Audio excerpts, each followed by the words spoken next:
The lights came on first. Across 14,000 kilometers of ancient metal systems that had slept for 32 millennia flickered to life. Energy surged through conduits older than most civilizations. Massive doors began to move. Weapon platforms the size of skyscrapers rotated slowly toward empty space. And in the command chamber of the USS Frontier, Dawn Captain Marcus Cole watched it happen with the cold certainty that everything was about to change. "Sir," his tactical officer said quietly, "the structure is active." Marcus said nothing. He'd known this moment was coming since they'd first detected the signal 6 days ago, since they'd crossed into the region where Council maps claimed nothing existed, since the moment his crew discovered that the Council had lied. Behind him, someone whispered a prayer. "All hands to stations," Marcus said. His voice cut through the tension like a blade. "Raise shields, power weapons. Prepare for—" The hologram appeared before he could finish. It stood 3 meters tall in the center of the bridge. Humanoid, ancient clothing that might have been ceremonial or military or both. Eyes that looked almost sad. "Verification complete," it said in a voice that echoed from speakers that hadn't existed moments before. "Genetic match confirmed." Then it delivered the words that would shatter everything humanity thought it knew about itself. "Welcome home." 6 days earlier, the Frontier Dawn had been running a standard survey mission in the Outer Territories. The kind of work that kept exiled humanity busy. Mapping stars that nobody cared about. Cataloging systems that would never be colonized. Staying as far from Council space as physics would allow. Marcus Cole had spent 40 years doing exactly that. He stood now on the observation deck watching the stars. Out here beyond the edge of known space, they looked different, colder, more distant, like they were trying to forget that humans had ever reached for them. His reflection stared back from the reinforced glass. 48 years old, grey starting at his temples, lines around his eyes from squinting at sensor readouts in dim light. The face of a man who'd spent his entire adult life in exile. He touched the window. Somewhere out there, 340 light-years away, was Earth, the world he'd left when he was 8 years old. The world the Council had forced humanity to abandon. He could still remember his father's hands, strong, steady, holding him as their transport ship pulled away from the orbital dock. His father's voice rough from years of mining asteroids, soft when he spoke to his son. "Remember, Marcus, we were somebody once." 2 weeks later, his father was dead. A reactor malfunction on one of the exile ships. 83 people gone in an instant. Nobody to blame but bad luck and older equipment that humanity couldn't afford to replace. Marcus had kept those words his whole life. We were somebody once. He'd never believed them. Not really. How could he? Humanity had been nothing but scavengers and survivors for as long as he could remember. A species that asked politely for permission to exist and was told no. The door opened behind him. "Captain!" Dr. James Park entered without waiting for acknowledgement. The astrophysicist looked like he hadn't slept in 2 days. Knowing Park, he probably hadn't. "You need to see this." Marcus turned. "What did you find?" Park pulled up a holographic display. A star map appeared, showing their current position at the edge of the galaxy's spiral arm. A single point pulsed with faint light. "That signal we detected," Park said. "I finished the analysis, and it's 32,000 years old." The observation deck went quiet. Outside, stars wheeled in their ancient dance. Inside, Marcus felt something shift in his chest. "That's impossible," he said. "I've checked it 17 times. Park zoomed in on the signal.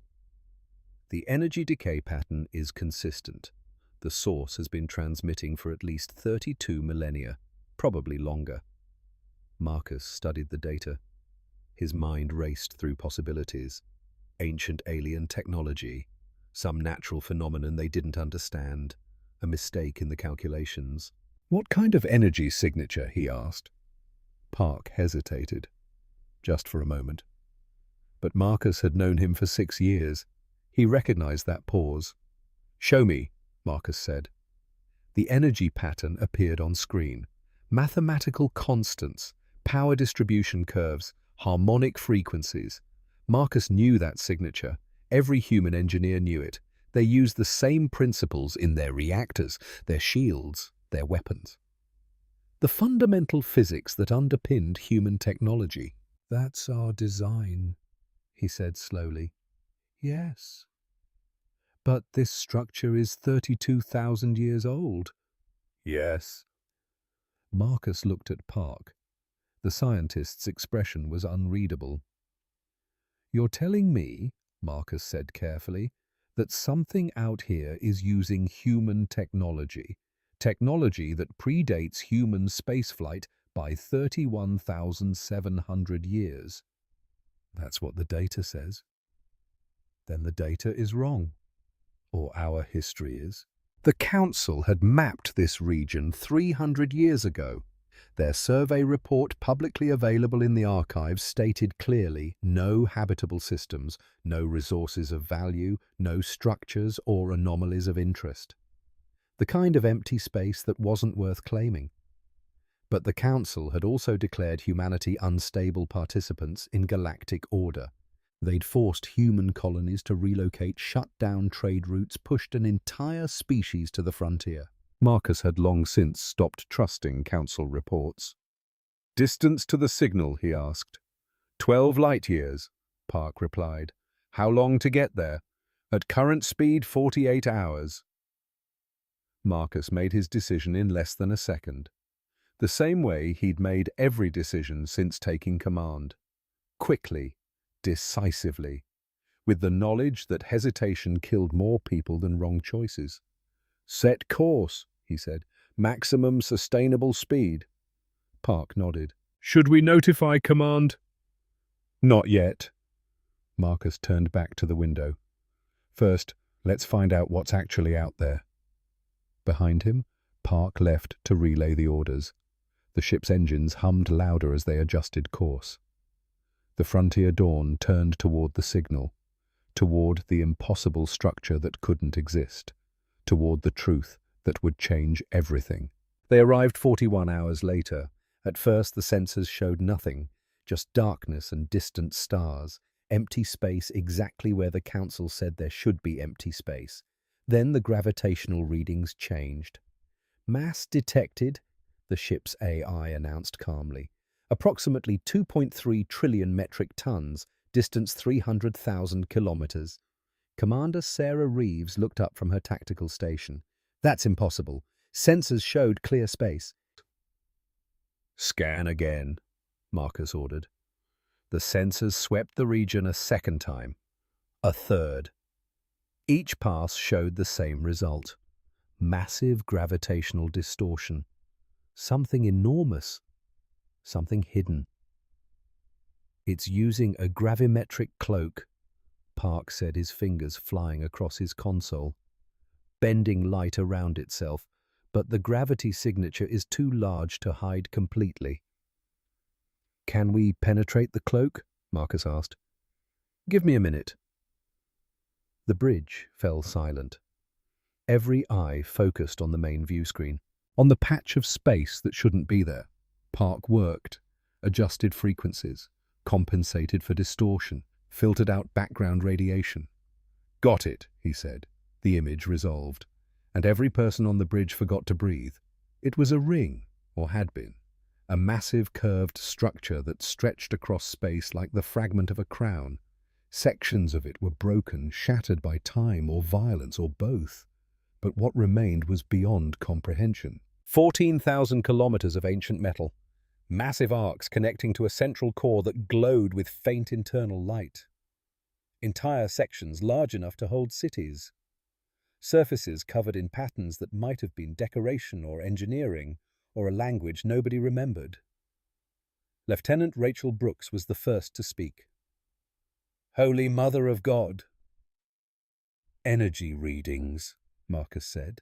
His voice was steady despite the racing of his heart. "Is it active?" Park checked, rechecked. Minimal power across several systems. Atmosphere in some internal sections. Artificial gravity still functional in parts of the structure. After 32,000 years. "Whatever built this," Park said quietly, "built it to last." Sarah Reeves ran her tactical scans. "No weapons signatures, no targeting locks, no—" She stopped. "What is it?" Marcus asked. "Sir, there's a signal. New transmission. It just activated." "Source? Inside the structure." The bridge went very quiet. Marcus leaned forward in his chair. Every instinct he'd developed in 4 decades of command was screaming warnings. This was first contact protocol territory. Unknown technology. Potentially hostile. Standard procedure said to fall back, report findings, wait for proper authorization. But standard procedure was written by the Council, and the Council had lied about this place. "What's the signal saying?" Marcus asked. Park brought up the transmission. Ancient code, but translating quickly. The patterns resolved into human language, into words. 6 words that made the universe tilt sideways. "Humanity has returned. Access granted." Reeves turned to face Marcus. "Captain, that thing just responded to our presence." "I can see that, Commander." "It's been waiting," Park said. His voice was barely above a whisper. "For 32,000 years. It's been waiting for humans to come back." Marcus studied the structure, the broken ring, the glowing core. "The systems activating one by one after millennia of silence." "Sir," Reeves said, "recommend we maintain position. Do not approach until we understand." The doors opened, massive doors, 2 kilometers tall, opening in the side of the structure like a mouth preparing to speak. Lights came on inside, a vast chamber illuminated for the first time in ages. An invitation. Marcus made his decision. "Prep the shuttle," he said. "Away team of 5. I'll lead." "Captain," Reeves began. "That's an order, Commander." Marcus stood. "Someone built this. Someone who knew humanity would come back. I intend to find out who." The shuttle detached from the Frontier Dawn 40 minutes later. 5 people aboard. Marcus at the controls. Reeves running tactical. Park monitoring sensors. Brooks at weapons, even though Marcus had ordered her not to fire unless absolutely necessary. Chief Engineer David Torres in the back, muttering prayers in Spanish. They approached the massive doorway slowly, carefully, ready to abort at the first sign of danger. The opening was enormous, large enough to swallow a dozen ships the size of theirs, designed for something far bigger than a small human shuttle. They crossed the threshold. Inside was a city. Not a station, not a facility. A city. Platforms stretched for kilometers. Towers rose into shadows. Curved walkways connected different levels in graceful arcs, and everywhere lights were turning on. Ancient systems recognizing their presence, responding to them. Torres leaned forward, staring. "Madre de Dios." "Atmospheric readings," Marcus said. Park checked. "Oxygen-nitrogen mix, breathable. Gravity at 0.98 standard. Temperature 21 Celsius. Someone planned for human occupants," Reeves said. The shuttle moved deeper into the structure, past empty spaces that might have been parks or plazas, past chambers that could have held thousands of people, past architecture that was both utterly alien and strangely familiar. There, Park pointed. That platform. It's clear. Large enough to land. Marcus brought the shuttle down gently. The landing struts touched metal that had been waiting 32 millennia for this moment. For a long moment, nobody moved. Then Marcus unsealed his harness. Reeves Brooks, you're with me. Park Torres, stay with the shuttle. If anything happens, get back to the Frontier Dawn. And if something happens to you, Torres asked, then you tell the story. Marcus opened the hatch. Make sure someone remembers what we found. Park and Torres exchanged glances, waited 30 seconds after the others left, then quietly followed. Some discoveries were too important to miss. The air inside the structure was cool and still. Dust floated in the light from their helmet lamps. Their boots echoed on metal floors. They walked toward the center of the chamber, toward a raised platform with a control structure at its heart. That's when the hologram appeared. It formed slowly, blue light coalescing into a shape, a figure, human, tall, dignified, wearing clothing that might have been a uniform or formal robes. The face was kind, sad, as if it had waited a very long time and knew exactly why. The hologram looked at them, at Marcus, at the three humans who stood before it. Genetic verification in progress, it said. Lights scanned them, analyzed them, compared their DNA to some template stored in memory systems older than recorded history. Verification complete, the hologram said. Genetic match confirmed. Then it smiled, a tired, ancient smile. Welcome home, it said. Do you know where you are? Marcus found his voice. No. This is Archon Station, the final archive of humanity's first empire. The hologram gestured, and images appeared in the air. Star systems, ships, cities on worlds nobody had named. 32,000 years ago, your species ruled 1/3 of this galaxy. The words hung in the air. Impossible. Absurd. That's not possible, Reeves said. Human spaceflight is only 400 years old. Your modern spaceflight, the hologram corrected gently. Your ancestors reached the stars long before. They built an empire that lasted 10,000 years. They helped dozens of young civilizations survive. They were explorers, builders, teachers. Park's voice shook. Then why don't we remember? Because the civilizations you helped later formed the Galactic Council. The hologram's expression darkened. And when your empire fell, they chose to erase you from history. Marcus felt something cold settle in his chest. Why? Because they were afraid. Of what? The hologram met his eyes. Not of what you might become, of what you had been.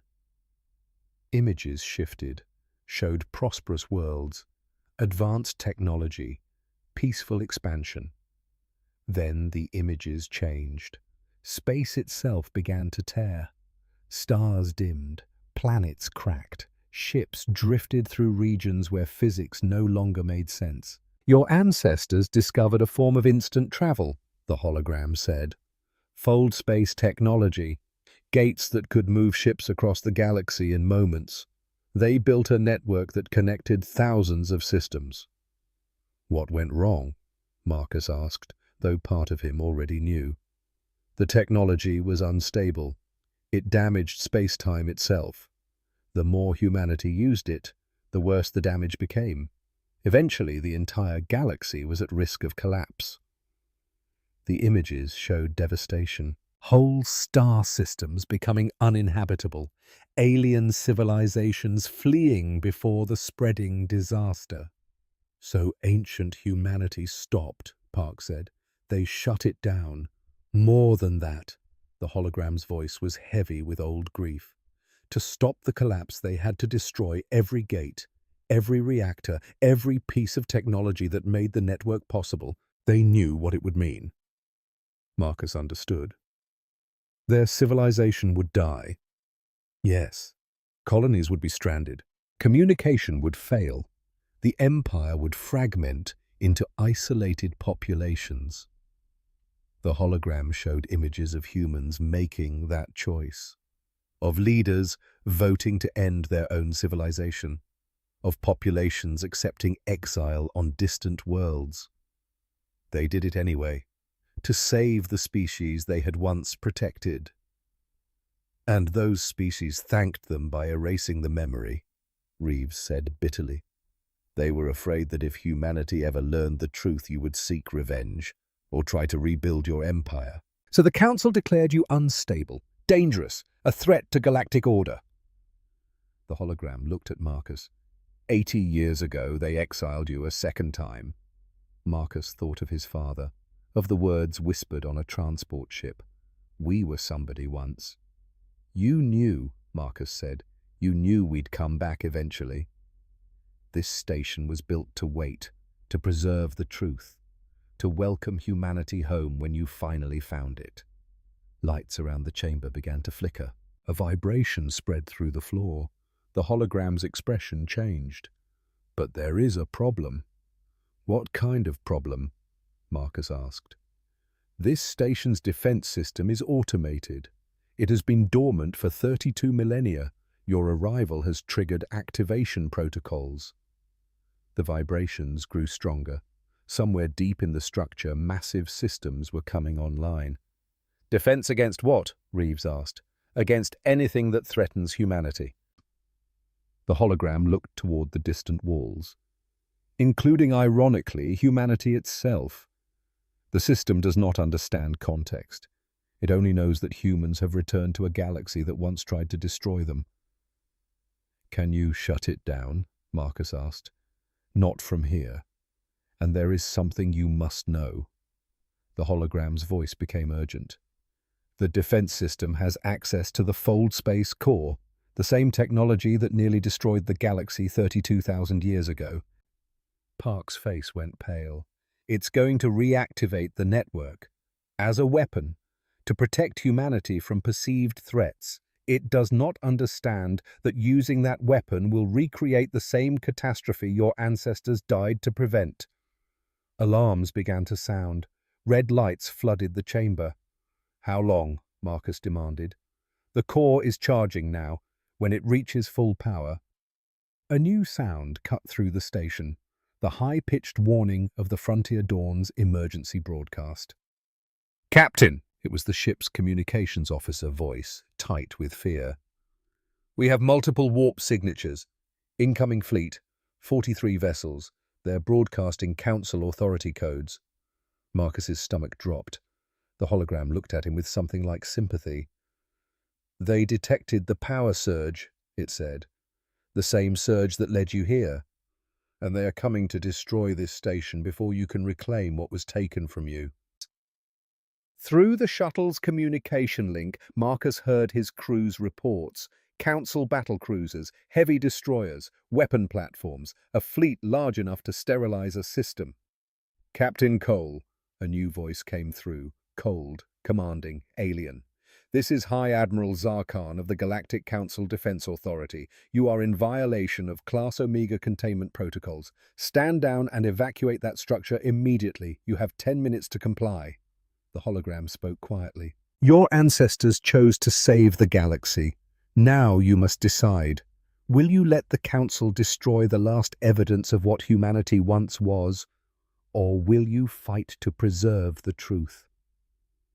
Marcus looked at the ancient structure around him, at the city that had waited 32,000 years, at the proof that his father had been right all along.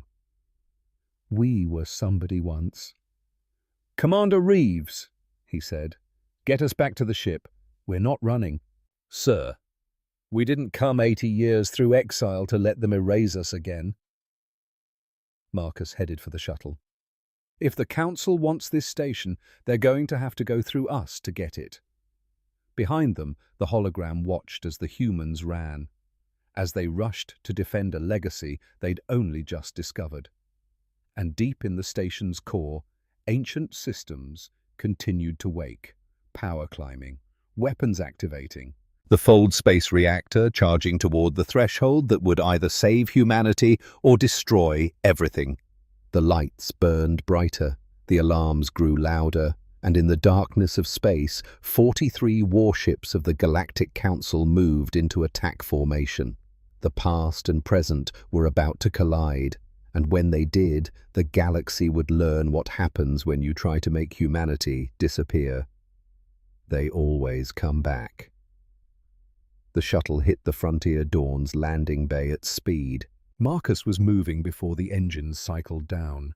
Running through corridors he knew by heart. Every second mattered now. The Council fleet hung in space like a wall of steel, 43 warships in perfect formation, weapons charged, shields at maximum, the kind of firepower that could crack planets. Marcus reached the bridge in 30 seconds. "Report," he said. Reeves was already at tactical. "Council fleet maintaining position at 200,000 kilometers. No movement." "But sir, their weapons are hot." On the main view screen, Archon Station glowed brighter, systems continuing to activate. The ancient structure coming fully awake after 32 millennia of silence. "Core status?" Marcus asked. Park's fingers danced across his console. 41% charge. Gravitational distortions increasing. I'm reading space-time fluctuations across a radius of 500,000 kilometers. In English, Doctor. Well, the Fold space reactor is preparing to create gates. If it reaches 100%, those gates will tear holes in reality. Everything within 20 light years will be affected. Marcus looked at the timer Park had put on screen. 18 minutes until critical threshold. "Incoming transmission," the communications officer said. "Audio and visual. Council command frequency." "Put it through." The view screen shifted. An alien face appeared. Tall, silver-skinned, eyes like amber fire. The uniform of a Council High Admiral. The expression of someone who'd seen 1,000 battles and expected to win every one. "I am High Admiral Zarkan," the alien said. His voice carried the weight of absolute authority. "You are Commander Cole." "Captain," Marcus corrected. Zarkan's eyes narrowed. "Humanity has no official military rank structure. The Council revoked that privilege 79 years ago." "Then I suppose this is an unofficial conversation." For a moment, neither spoke. Behind Zarkan, Marcus could see the bridge of a Council flagship, officers at stations, weapons specialists waiting for orders. An entire military apparatus pointed at one small human ship. "That structure," Zarkan said, "represents an existential threat to galactic stability. Council protocols require its immediate destruction." "You mean the structure your people claimed didn't exist?" "The Council mapped this region and lied about what they found." Marcus kept his voice level. "Even." "Why?" Zarkan's expression hardened. "You have 9 minutes to evacuate that station. After that I will fire, whether you are clear or not." "What are you afraid of, Admiral?" "I am not afraid of anything human." "Then why bring 43 ships to destroy one ancient station?" Marcus leaned forward. "What don't you want us to find?" Zarkan was silent for 3 seconds. Then, "The station activating is evidence enough of the danger it poses. Leave now, or become part of its destruction." The transmission cut. Marcus turned to Park. "Can we send data to the Council fleet?" "Yes, but..." "Transmit everything the hologram showed us. The star maps, the history, all of it." "Sir," Reeves said carefully, "that information could be classified as..." "I don't care what it's classified as, Commander." Send it. Park's hands moved. Data streamed across space. 32,000 years of hidden history flooding into Council computers. Evidence of what humanity had been, what they'd sacrificed, what the Council had erased. On the frontier, dawned sensors. Marcus watched the Council fleet, waiting for their response. Nothing happened. Then, incoming transmission. Same source. Zarkan's face reappeared. But something had changed. The absolute certainty was cracked. His eyes moved slightly, as if reading data off-screen. "These records," he said slowly, "are fraudulent." "Run the authentication protocols," Marcus said. "Check the age of the data matrices, the quantum decay signatures, everything." "We are." Zarkan looked directly at Marcus. "If this is legitimate, then you've spent 300 years enforcing a lie." The Admiral's expression flickered. Anger, confusion, something that might have been doubt. "Sir." One of Zarkan's officers spoke off-screen. "The data matrices authenticate. Age 31,800 years, plus or minus 2 centuries. Zarkan's face became stone. "Even if this is true," he said finally, "it changes nothing. That reactor is charging. When it reaches critical mass, it will create the same catastrophe these records describe." "Then help us shut it down," Marcus said. "You have 8 minutes to do so. After that, I fire." Zarkan leaned forward. "Humanity chose to sacrifice their civilization once before. Are you prepared to do the same?" The transmission ended. Marcus looked at his crew. At Reeves, ready for a fight she couldn't win. At Park, already calculating odds he didn't like. At Brooks and Torres, standing at their stations with the calm of people who'd accepted their fate. "Park," Marcus said quietly, "can we shut down the core from here?" "No. The controls are internal. Someone has to physically access the command chamber." "Where is it?" Park brought up a schematic of Archon's station. A massive 3-dimensional map filled the view screen.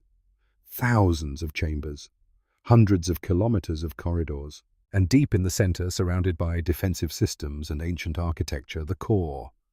12 kilometers from our current entry point, Park said, through automated defense systems that are now active. How active?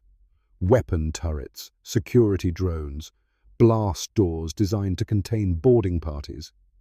Park looked at Marcus. This station was built to withstand siege by entire fleets. Reeves studied the map. "There." She pointed to a path that wound through less defended sections. "Maintenance corridors, designed for station personnel, not invaders. Lighter defenses. Still a dozen hardpoint positions," Brooks said. "Any one of them could stop us." Marcus checked the timer. 7 minutes. "Prep the shuttle," he said. "Same team as before. We're going back." "Captain," Reeves said, "the odds of reaching that chamber in 7 minutes are better than the odds of surviving what happens if we don't try." No one argued. They were running again 30 seconds later. The shuttle screamed through space. Behind it, the Frontier Dawn maintained position. Ahead, Archon Station pulsed with increasing power. Marcus pushed the engines hard. The shuttle wasn't designed for this kind of speed. Metal groaned. Warning lights flashed. He didn't slow down. They hit the landing platform at twice the recommended velocity. The struts absorbed the impact with protests that sounded like screams. "Move," Marcus said. They ran. The station had changed. Where before it had been dormant, ancient sleeping, now it was alive, fully operational. Lights blazed in every corridor. The hum of power resonated through the walls, and everywhere defense systems tracked their movement. A turret emerged from the ceiling ahead. "Contact!" Brooks raised her weapon. The turret's sensors swept across them, analyzing, comparing DNA signatures to some ancient template. For 3 seconds it held them in its targeting solution. Then it retracted. "It's recognizing us," Park said. "The system knows we're human." "Keep moving," Marcus ordered. They ran through corridors that had been empty hours before. Now maintenance drones floated past them. Repair systems worked on damage 32 millennia old. The station was rebuilding itself, preparing for something. Another turret appeared. This one didn't retract. It fired. The blast caught the wall beside Torres. Metal vaporized. The engineer stumbled, caught by Brooks. "They're not all friendly," she said. "Random activation?" Park gasped, running. "Systems coming online without full verification protocols." They reached a junction. 3 paths forward. Reeves checked her tactical display. "Left," she said. 2 kilometers to the next checkpoint." They went left. The corridor ahead was longer, wider, the kind of space designed for crowds, for populations. At the far end, a massive door stood closed. As they approached, it began to open. Not an invitation, a trap. Defense drones poured through, dozens of them, spherical constructs bristling with weapons. They spread through the corridor in perfect formation. "Fall back!" Marcus shouted. "Too late!" The drones fired. Brooks returned fire. Her weapon cut through 2 drones in quick succession, but for every one destroyed, 3 more appeared. "We can't fight through this," Reeves called over the sound of energy weapons. Marcus looked around, saw a maintenance hatch in the wall, the kind of access point engineers used for repairs. "Torres, can you open that?" The engineer was already moving. His tools appeared. The hatch's lock was ancient, but the principles were universal. Leverage, force, understanding how things fit together. The hatch opened. Inside now. They piled through. Marcus last. A drone blast caught his shoulder armor. Warning lights flashed in his helmet. He ignored them and sealed the hatch behind them. Silence. Except for their breathing. They were in a maintenance tunnel. Narrow, dark. Conduits running along the walls like mechanical veins. Park checked his display. "We're off the main corridor network. The defense systems will have trouble tracking us here." "Which way?" Marcus asked. Torres studied the tunnel, looked at the conduits, traced their paths with his eyes. "This way," he said, pointing deeper into the darkness. "These power lines feed toward the core. We follow them. We get there." They moved, slower now. The tunnel forced them into single file. Torres led, following the power conduits with the instinct of someone who'd spent his life making broken things work. Minutes passed. The tunnel branched again. Torres never hesitated. Then he stopped. Ahead, a section of tunnel had collapsed. Not recently, millennia ago. Metal twisted and torn. A gap that opened onto darkness. "Can we get around it?" Marcus asked. Torres leaned over the edge, looked down. "There's another level below, maybe 30 meters, if we can climb down." The metal beneath his feet gave way. Torres fell. Brooks lunged, caught his arm. But the collapsed metal was still shifting. They both went over. Marcus grabbed Brooks's other hand, held on. His shoulder, already damaged from the drone blast, screamed in protest. Reeves and Park grabbed Marcus, braced him. Together they pulled. 20 seconds of straining, of metal groaning, of Torres hanging in darkness. They got him up. Torres's leg was bleeding. Not badly, but enough. Brooks tore a strip from her uniform and wrapped it. "Can you walk?" Marcus asked. "I can run, if I have to." They found another path, narrower, through spaces that hadn't been designed for people. Torres moved slower, but he moved. The tunnel opened into a chamber, and there it was. The command core, a cylinder of crystalline material that rose through 3 levels of the station. Energy flowed through it like captured lightning. Around it, a circular platform with control interfaces that looked like they'd been grown rather than built. And standing in the center, waiting another hologram. But not like the first one. This one was massive, 3 times human height, the face stern, ancient, the eyes holding intelligence that had calculated across millennia. "Genetic verification confirmed," it said. The voice resonated through the chamber like the voice of a mountain. "You are human, but genetic heritage alone is insufficient." Marcus stepped forward. "Who are you?" "I am Architect, Primary Defense Intelligence of Archon Station. I am tasked with protecting humanity, and with ensuring that humanity is worthy of protection." Park checked his display. "Core at 68% charge." The hologram gestured. The walls around them became transparent, or the hologram created the illusion of transparency. Either way, they could suddenly see beyond the chamber, beyond the station. The Council fleet hung in space, weapons charged, waiting. "They will fire soon," the AI said. "When they do, I will defend this station and humanity."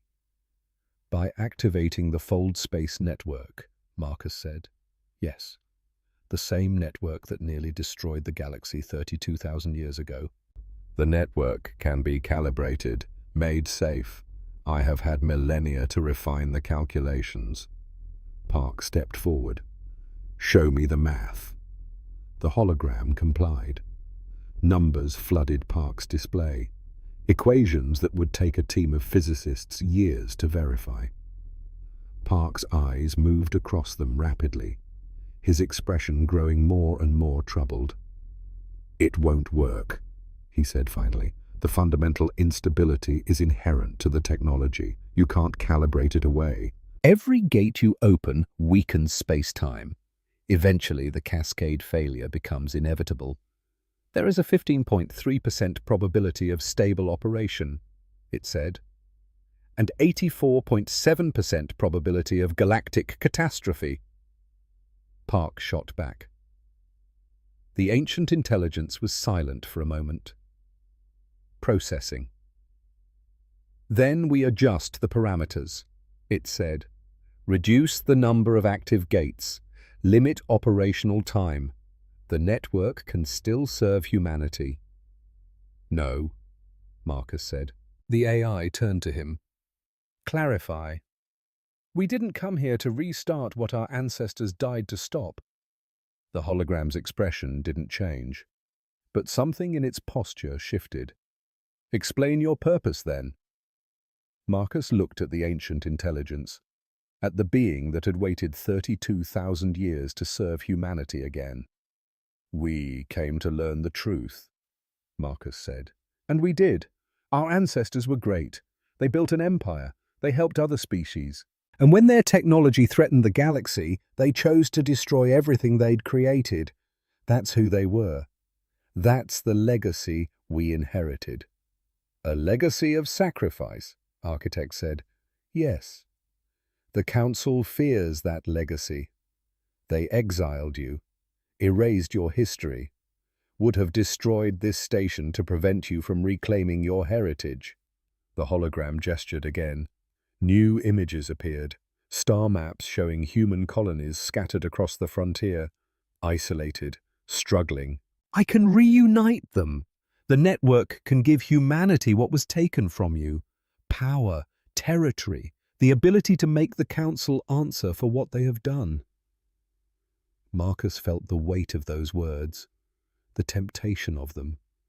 80 years of exile, 80 years of humanity living on the edge of space.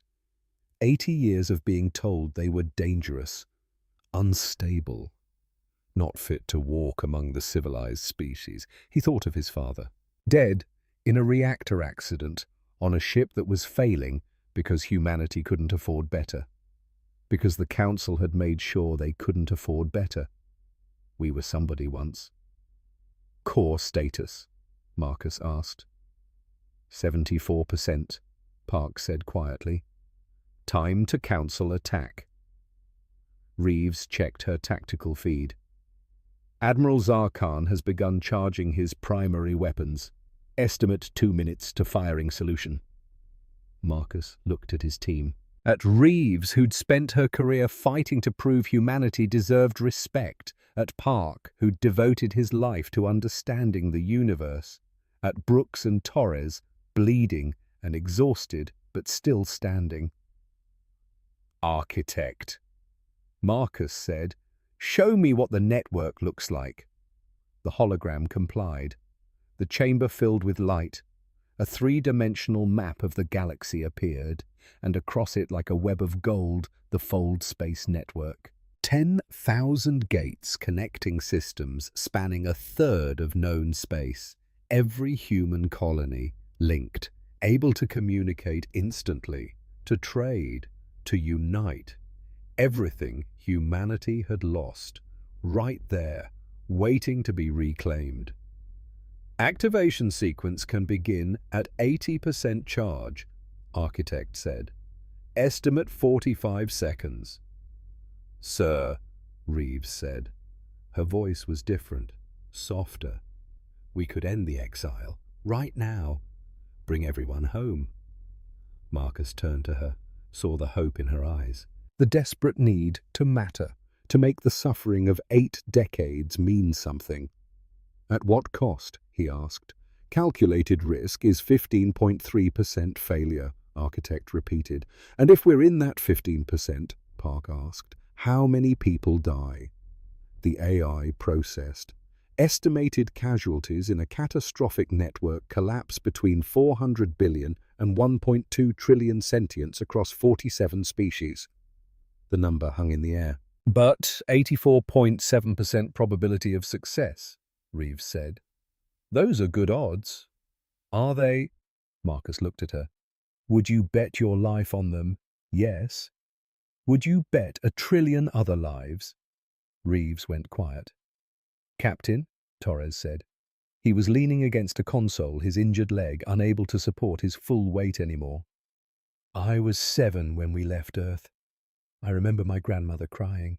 She knew she'd never see her home again. Died 5 years later in the frontier colonies. Never stopped talking about Earth, about the life the Council took from her. He looked at Marcus, at the man who held the fate of humanity in his hands. But she also told me stories, Torres continued, about who we were, not the empire, not the power, the choices we made, the people we saved. She said that's what made us human. Not the technology, the choice to do right, even when it cost us everything. Marcus felt something in his chest, a pressure, a weight. Core at 79%, Park said. Outside, through the illusory walls, the Council fleet's weapons blazed with light, preparing to fire. The ancient intelligence spoke. Commander Cole, in 15 seconds the network can activate. You can save your species from exile. Give them back what was stolen. Make the Council answer for their crimes. Marcus looked at the golden web, at everything he could give his people. Then he looked at his crew. Or, it said, you can destroy it, permanently. Make the same choice your ancestors made. Sacrifice power to protect others. Even others who don't deserve it, Reeves said bitterly. Especially them, Marcus replied. He thought of his father, those strong hands, that rough voice. We were somebody once, and he understood finally what those words really meant. Not that humanity had been powerful, but that they had been good. Marcus placed his hand on the control interface. Architect, he said. Initiate emergency core shutdown. Authorization Commander Marcus Cole. Full deactivation of Fold Space Network. Permanent destruction of all gate mechanisms. Clarification requested. This action cannot be reversed. The network will be lost forever. I understand. Humanity will remain in exile, scattered, weak. The Council will not be held accountable for their historical crimes. I know. Then why make this choice? Marcus looked at the ancient AI, at the intelligence that had waited so long to serve humanity again. Because that's who we are, he said. We're the people who save the galaxy, even from ourselves. For a long moment, the ancient system was silent, processing, calculating, trying to understand the mathematics of mercy. Then, genetic verification was insufficient. You have provided ideological verification instead. Humanity endures. Humanity chooses sacrifice over power. Humanity proves worthy. The golden web of the network began to collapse. Gate by gate, system by system, 32,000 years of technology dissolving. Core shutdown initiated, it announced. Charge descending, 80%, 70, 60. The light in the chamber dimmed. The power that had built to catastrophic levels began to bleed away. Space-time fluctuations stabilized. The tiers in reality sealed. 40%, 30, 20. Reeves was crying, quiet tears running down her face, watching humanity's chance at redemption die. Marcus put a hand on her shoulder. 10%, 5, 0. The core went dark. Silence filled the chamber. Then Park spoke. Captain, the Council fleet, they're firing, Marcus asked. No, they're standing down, weapons powering off. Marcus looked at the hologram. What happens now? The network is destroyed, but the station remains, and with it, the archives. 32,000 years of human history, technology, medicine, art, philosophy, everything your ancestors were. We gave up the weapon, Marcus said, but kept the knowledge. Yes. The AI almost seemed to smile. Perhaps that is the better legacy. An incoming transmission cut through the moment. Zarkhan's face appeared, but he looked different now, smaller, uncertain. Commander Cole, he said, our sensors detected the core shutdown. You destroyed it. Yes. Why? Marcus thought about his answer, about all the things he could say, about the exile, the erasure, the 80 years of suffering. Instead, he said simply, because it was the right thing to do. Zarkhan stared at him, at this human who'd just given up unlimited power. Your ancestors, the Admiral said slowly, did the same thing. 32,000 years ago. They sacrificed their civilization to save species that later erased them from history. I know. And now you've done it again. Saved us. When you could have made us pay for what we did. Marcus said nothing. I will report this to the High Council, Zarkhan said. I will testify to what I witnessed, what humanity chose. He paused. Perhaps we were wrong about your species. Perhaps you were. The transmission ended. Marcus looked at his team, exhausted, injured, but alive. And they'd just saved the galaxy. Again. Let's go home, he said. They limped back through the station. This time the defenses didn't activate. Architect had given them safe passage. When they reached the shuttle, Torres collapsed. the adrenaline finally wearing off. Brooks caught him, helped him to a seat. "Did we do the right thing?" Reeves asked as the shuttle lifted off. Marcus looked back at Archon Station, at the monument to what humanity had been, what they could have been again. "Ask me in 100 years," he said. But deep down, he knew the answer. His father's voice echoed in his memory. "We were somebody once." And now Marcus understood. They still were.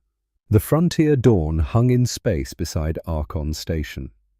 Two vessels separated by 32,000 years. One small and battered crew, exhausted systems, damaged from the ordeal. The other, massive and ancient lights, dimming now that the crisis had passed. But both still standing. Marcus sat in the captain's chair. His shoulder throbbed where the drone blast had caught him. The medical officer had patched it but recommended bed rest. He'd ignored the recommendation. There was still work to do. On the view screen, the Council fleet maintained its position. 43 warships still in formation. But their weapons were cold now, dark. Whatever Zarkhan had decided in those final moments, it hadn't been to attack. "Incoming transmission," the communications officer said. "Admiral Zarkhan. Personal channel. Audio only." Marcus nodded. "Put him through." Static. Then the Admiral's voice. Different than before. The absolute certainty was gone. What remained was something quieter. Something that might have been respect. "Commander Cole, my analysts have finished reviewing the data you transmitted." And a long pause. Marcus could hear background noise on the Council flagship. Voices arguing, systems processing, an entire military apparatus trying to understand what had just happened. "It is authentic," Zarkhan said finally. "All of it. The age of the records, the historical accounts, the evidence of what your species once was." "You sound surprised." "I am. For 300 years, the Council has maintained that humanity's exile was necessary, that your species represented an existential threat to galactic order. We were taught this from our earliest education. It was foundational truth. And now you know it was a lie. Now I know it was more complicated than that." Zarkhan's voice carried weight, fatigue. "The species that formed the Council were young when your ancestors helped them. Primitive. We owed humanity everything, our survival, our development, our place among the stars. So you thanked them by erasing them from history. Fear is a powerful motivator, Commander. When your empire fell, when the Fold Space Network collapsed, the young civilizations panicked. They believed humanity had nearly destroyed the galaxy. They did not understand it was sacrifice, not failure. So when the Council formed, they made a choice. Erase the past, start fresh. Ensure humanity could never reclaim what they had lost." Marcus said nothing. What could he say? The damage had been done. 80 years of exile. 32,000 years of lies. "But you just proved them wrong," Zarkhan continued. "You had the power to restart that network, to unite your scattered colonies, to make the Council answer for what we did to your species, and you chose not to. We chose to save lives instead. Yes, just as your ancestors did." A sound that might have been a bitter laugh. "You saved us, Commander, twice. Once from the collapse, and today from yourselves, from the fear that made us monsters." Marcus leaned forward. "What happens now, Admiral?" "I am transmitting my full report to the High Council. Every detail of what occurred here. The station, the network, your choice. I will testify that humanity has demonstrated restraint. Wisdom. The very qualities the Council claimed you lacked. Will they listen?" "Some will. Others will argue we should destroy the station anyway. Eliminate all evidence. Return to the comfortable lie. Zarkhan paused. But I will not allow that. What I witnessed here matters more than politics, more than fear. You deserve the truth to be known. The transmission ended. Marcus sat in silence. Around him, his bridge crew worked. Damage reports, system diagnostics, the mundane tasks that followed every crisis, but he could feel their eyes on him, waiting to know if it had been worth it. Captain? It was Park. Architect is requesting communication. On screen, the hologram appeared. Smaller now, more humble. The massive intelligence that had threatened galactic catastrophe reduced to a simple projection. Commander Cole, Architect said. The Fold Space Network has been destroyed. All gate mechanisms disabled. The technology cannot be recovered. I know.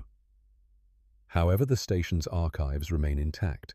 32,000 years of human history, scientific research, medical advances, engineering principles, cultural records, art, music, philosophy. Everything your ancestors created during 10,000 years of civilization. Marcus felt something stir in his chest. We destroyed the weapon, but preserved the legacy. Yes. Architect's expression was unreadable. Perhaps that was always the more valuable gift. Can the archives be accessed? They can. I will provide your scientists complete access, with one condition. What condition? That the knowledge be shared, not hoarded, not weaponized, used to build, not to dominate. Architect looked directly at Marcus. Your ancestors created this station to preserve truth, to ensure that humanity, when they returned, would remember who they truly were. You have proven yourself worthy of that trust. Do not betray it. Marcus thought about the request. About technology that could change everything. Medical treatments that might cure diseases humanity had struggled with for centuries. Engineering principles that could make their ships faster, stronger, better. The temptation to keep it secret, to give humanity an advantage, to finally be the powerful ones. But that wasn't who they were. The knowledge will be shared, Marcus said, with everyone, council species included. Even those who exiled you, especially them. Maybe that's how we prove the exile was always wrong. Architect was silent for a long moment, processing, understanding. You are very much like your ancestors, the AI said finally. They too chose the difficult path, the path of principle over profit. It cost them everything. But they saved the galaxy. Yes, and so have you. Architect paused. There is one more thing you should know. This station was designed not just as an archive, but as a monument. A place for humanity to return to remember. The defensive systems are now permanently offline, the weapons dismantled. What remains is memory, truth, a testament to what your species once was, and could be again. The hologram flickered, then added quietly, Your father would be proud. Marcus felt his throat tighten. You know about my father. I know about all of you, every human who has set foot on this station, your genetic patterns, your histories, your losses. Architect's voice softened. I have waited 32,000 years to serve humanity again. I have learned patience, and I have learned that service is not about providing power, it is about preserving truth. The AI began to fade. I will remain here, Architect said, maintaining the archives, waiting for those who wish to learn. You are always welcome, Commander Cole. All of humanity is. This is your home. It always has been. The hologram disappeared. Marcus sat back in his chair, exhausted, injured. But for the first time in as long as he could remember, he felt something other than the weight of exile. He felt hope. The Council High Assembly met in emergency session 3 days later. 560 representatives from 47 species gathered in the Grand Chamber on Concord Station. The massive hall was designed to accommodate beings of wildly different physiologies. Water breathers in sealed environments, methane atmosphere species in pressure suits, silicon-based entities that communicated through light. And in the gallery, watching through a live feed, Marcus Cole and his senior staff. High Admiral Zarkhan stood at the central podium. His testimony had taken 4 hours. Every detail of Archon Station, the historical records, the Fold Space Network, humanity's choice. Now the council deliberated. Marcus watched the debate unfold. Some representatives argued for continuing the exile. The threat, they claimed, still existed. Humanity remained unpredictable, dangerous. Others argued differently.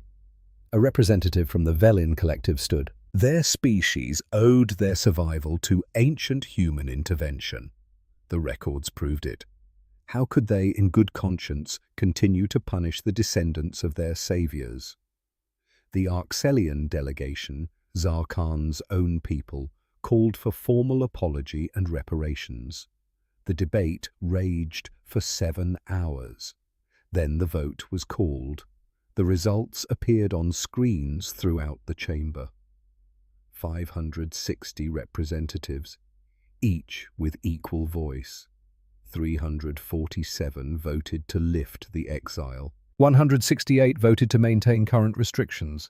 45 abstained. The exile was over.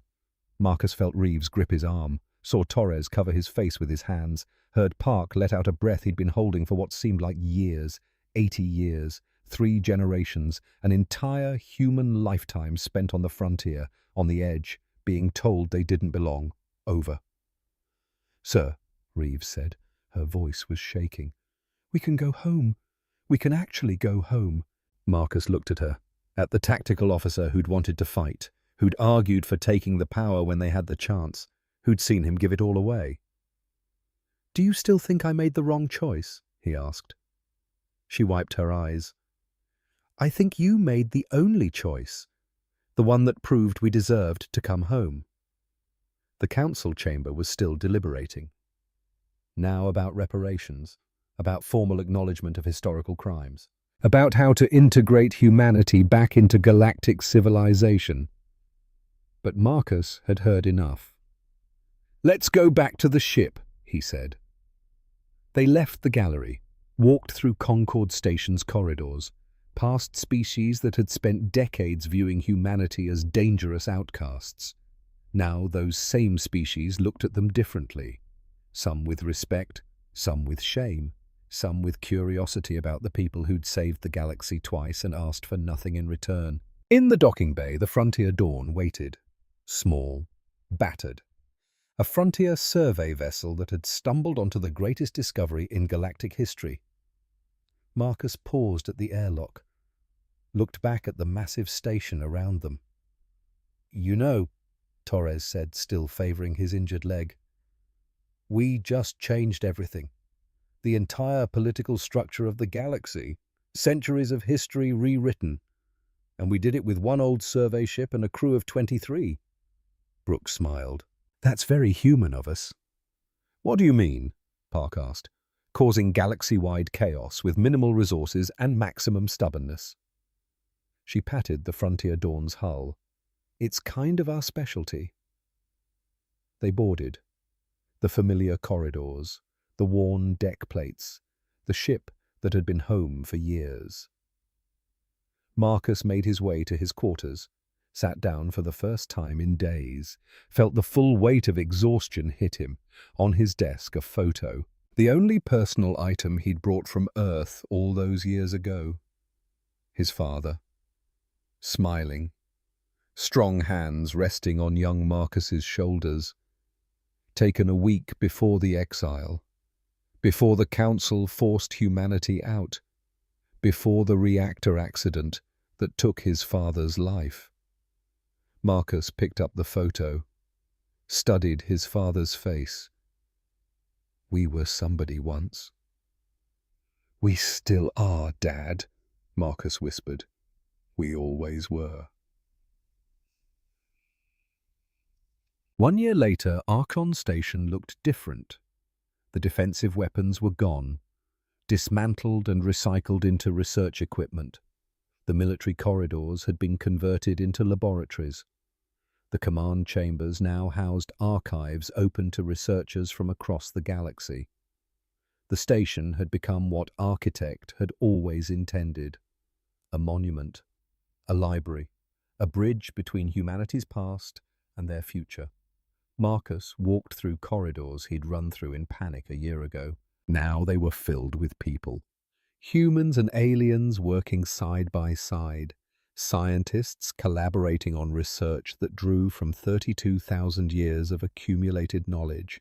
In the medical wing, doctors studied ancient human techniques for genetic therapy, treatments that could extend lifespans, cure diseases that had plagued dozens species for millennia. In the engineering sections, teams analyzed propulsion systems, energy matrices, materials, science that made modern technology look primitive by comparison. In the cultural archives, historians pieced together the story of humanity's first empire. Not the power or territory, but the choices, the species they'd helped, the civilizations they'd protected, the decision to sacrifice everything when their technology threatened the galaxy. And in the central plaza, where Marcus and his team had first encountered Architect's hologram, a memorial had been built. Simple, elegant. A pillar of crystal that reached toward the station's upper levels, inscribed with words in every known galactic language. They chose to save us. Twice. Once from catastrophe, once from ourselves. This is humanity's legacy. May we prove worthy of their sacrifice. Marcus stood before the memorial. He wasn't alone. High Admiral Zarkan stood beside him. The Arxelian had become an unexpected ally, a voice in the Council for cooperation with humanity, for sharing the ancient knowledge rather than controlling it. "It is beautiful," Zarkan said.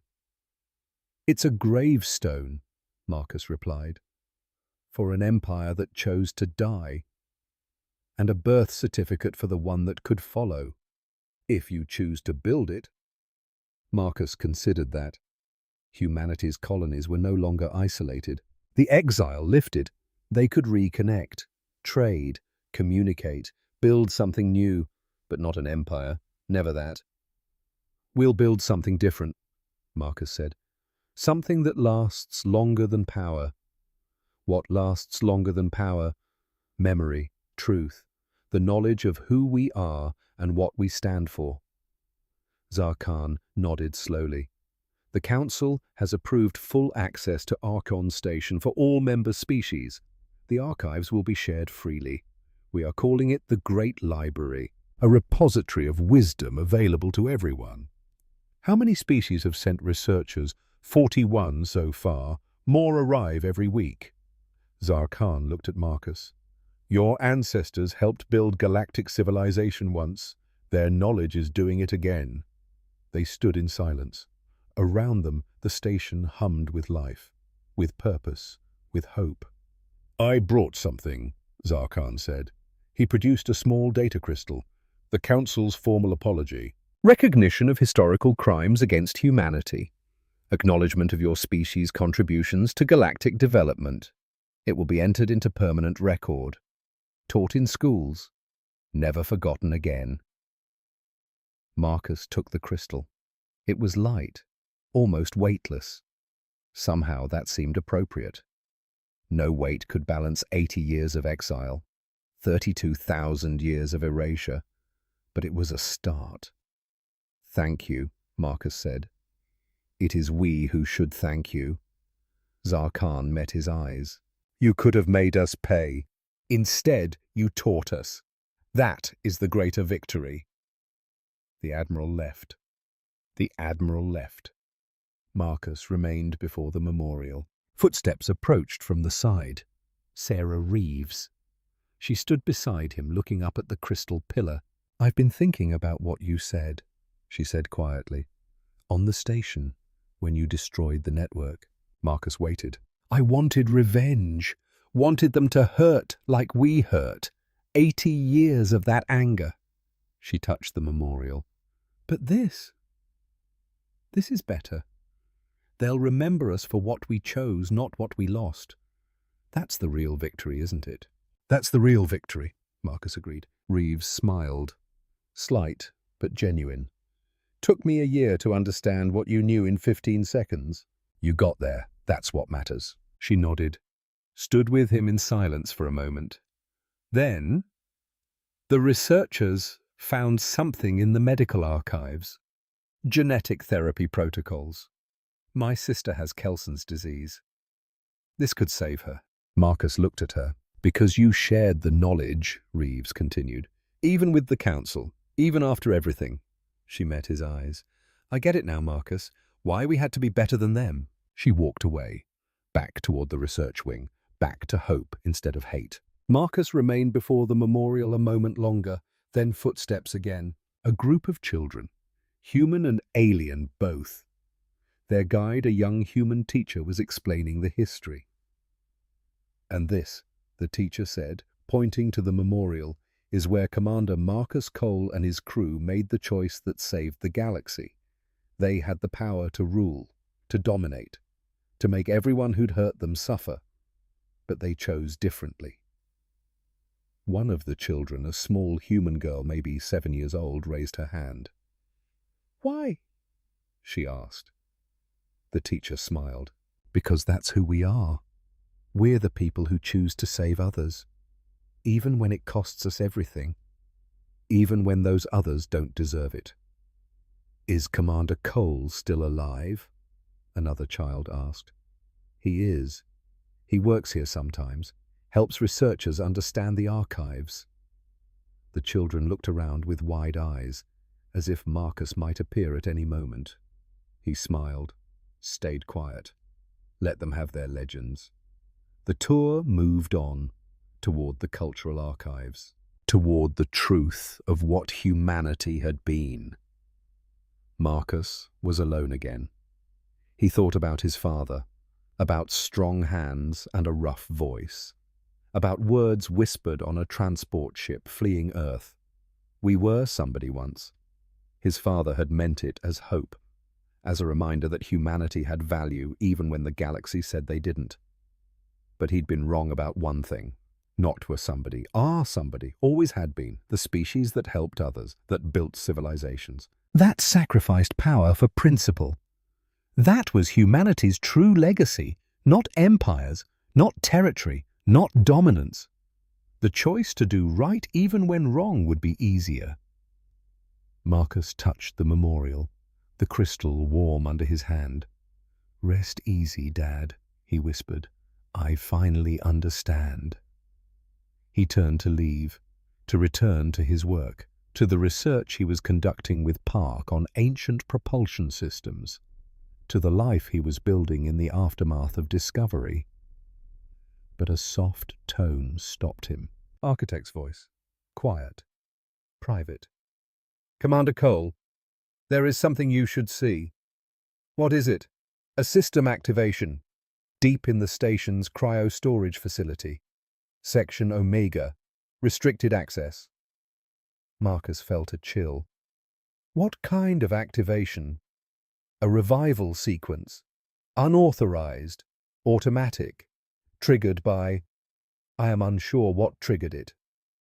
Revival of what? Architect hesitated.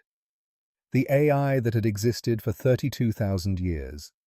That had seen the rise and fall of an empire, that had waited in silence for humanity's return.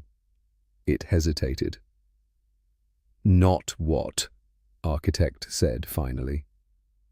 Who? Marcus was moving before the AI finished speaking, through corridors now familiar, past research labs and archives, down elevators that descended into sections of the station most researchers never saw.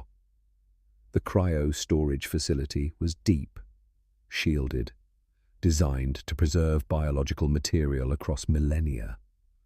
The door was already open. Inside, rows of cryopods stretched into darkness. Hundreds of them, thousands, most dark, inactive, empty, but one was lit. Marcus approached slowly. The pod was larger than modern designs, the technology ancient but still functional.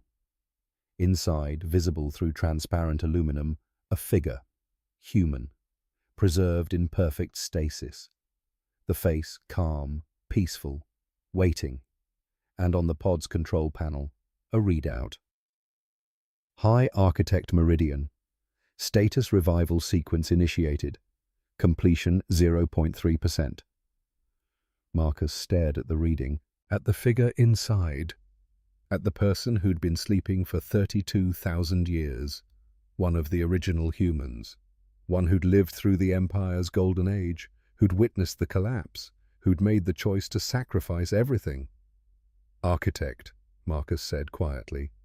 Who is this, the station's original commander, the architect of Archon, the one who designed this place to wait for humanity's return? The AI's voice carried something that might have been reverence. She volunteered to enter cryo-sleep to wait, to ensure that when your species came back, there would be someone who remembered, who could testify to what had been. How long until full revival? At current progression, 347 days. Marcus looked at the sleeping figure, at the woman who'd waited longer than civilizations, who'd given up not just her empire but her entire era, her world, everyone she'd ever known, all on the belief that humanity would return, that they would be worthy when they did. She chose to sleep, Marcus said. Yes. Why? Because she believed in you, in the humanity that would come after, that you would find this place, that you would make the right choice when given the chance. Architect paused. And you did. Marcus touched the cryopod, the metal cold under his palm. When she wakes, he said, she'll find a galaxy that tried to forget her, a human species that nearly did, a council that erased everything she built. Yes, but she'll also find that we kept the faith, that we made the same choice she did, that we proved her belief was justified. Yes, Marcus smiled, despite everything, despite the weight of history and the complexity of what was coming. He smiled, because in less than a year, the woman who'd built this station would wake up, would see what humanity had become, would learn that her sacrifice hadn't been in vain, that humanity had returned, not as conquerors, not as empire builders, but as the same people who'd chosen to save the galaxy 32,000 years ago, the people who'd do it again and again, as many times as necessary, because that was the legacy, the true legacy, not power, not territory, not dominance, the choice to be good, to sacrifice, to save others even at cost to themselves. That was humanity. That was what empires forgot but legacies remembered. Marcus turned to leave, to return to the surface, to prepare for the moment when ancient and modern humanity would meet. Behind him in the cryopod, High Architect Meridian slept on. The revival sequence continuing. 0.3%, 0.4, 0.5, slow but inevitable.